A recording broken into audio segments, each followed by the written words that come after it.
Ciao a tutti e bentornati su Mandorlice. Dopo un lungo periodo di impegni, finalmente sono riuscita a filmare per voi.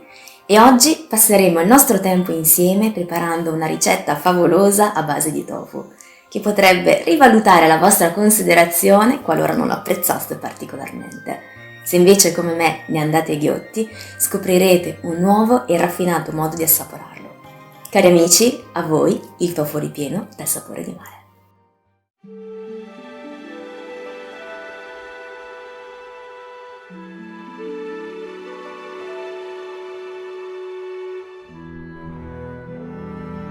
Procuriamoci dei panetti di tofu solidi e compatti, ormai facilmente reperibili in moltissimi supermercati, e tamponiamoli in modo da eliminare l'eccesso di acqua.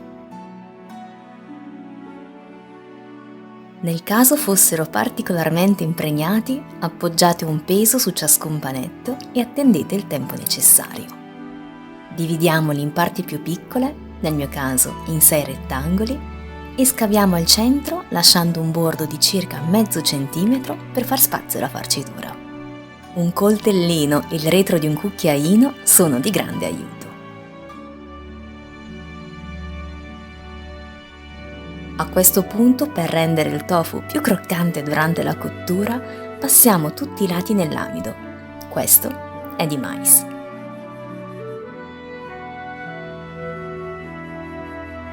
È il momento di reidratare in acqua calda, non bollente, mi raccomando, i funghi shiitake secchi, che come ben sapete non mancano mai nella mia dispensa. Copriamoli e lasciamo riposare per circa 20 minuti fino a quando saranno morbidi.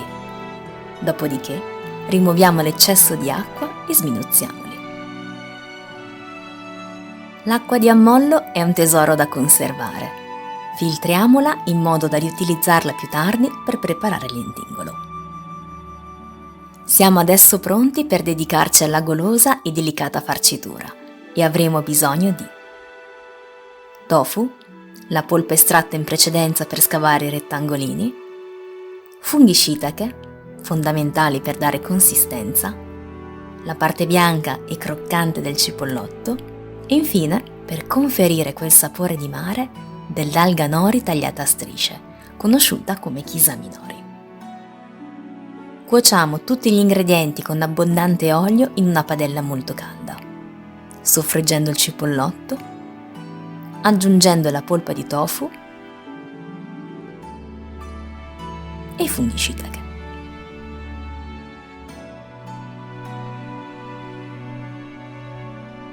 Insaporiamo con della salsa di soia, nel mio caso un cucchiaio, e per compattare la farcitura aggiungiamo un cucchiaino di amido.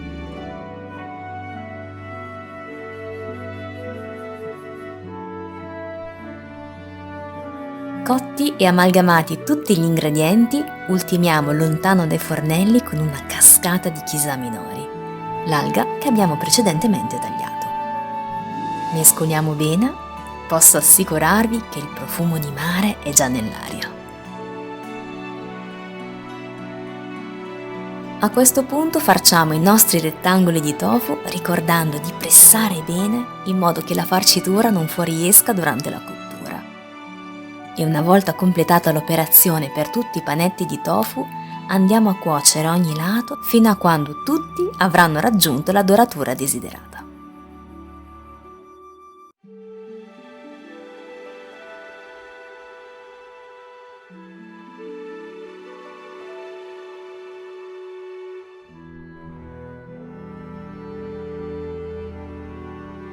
A cottura terminata, ultimiamo con l'intingolo. Portiamo a bollore l'acqua di ammollo dei funghi shiitake, insaporiamo con 2 cucchiai di salsa di soia, addensiamo con 2 cucchiaini di amido precedentemente diluito e infine aggiungiamo un pizzico di zucchero nel caso lo gradiste. Ottenuta la densità desiderata, versiamo a piacere sul tofu ripieno. E guarniamo con le cime di cipollotti. Vi assicuro che è un piatto favoloso, delicato e con un gioco di consistenze molto interessanti, perfetto per i pasti, accompagnati da una buona ciotola di riso e verdure saltate, ma anche come antipasto gourmet per le vostre cene a tema orientale. Il tofu ripieno che abbiamo preparato oggi è la mia versione vegetariana, che si distingue da quella classica, tipicamente di carne o pesce, e deriva dallo stile dell'etnia cinese Hakka. Gli Hakka sono un popolo originario della Cina centrale e il loro piatto forte erano i ravioli al vapore. Quando per motivi storici hanno dovuto migrare nella Cina del Sud, l'assenza di farina li ha costretti a reinventarsi facendo ciò che avevano a disposizione, il tofu. Prima di chiudere volevo veramente ringraziarvi per tutto il vostro sostegno, per i bellissimi commenti, per i cappuccini virtuali donati via Ko-fi per sostenere il canale e persino le mail inviate per assicurarvi che stessi bene. Veramente grazie di cuore. Come sempre spero che anche questo video vi sia piaciuto. Grazie per il tuo tempo e alla prossima.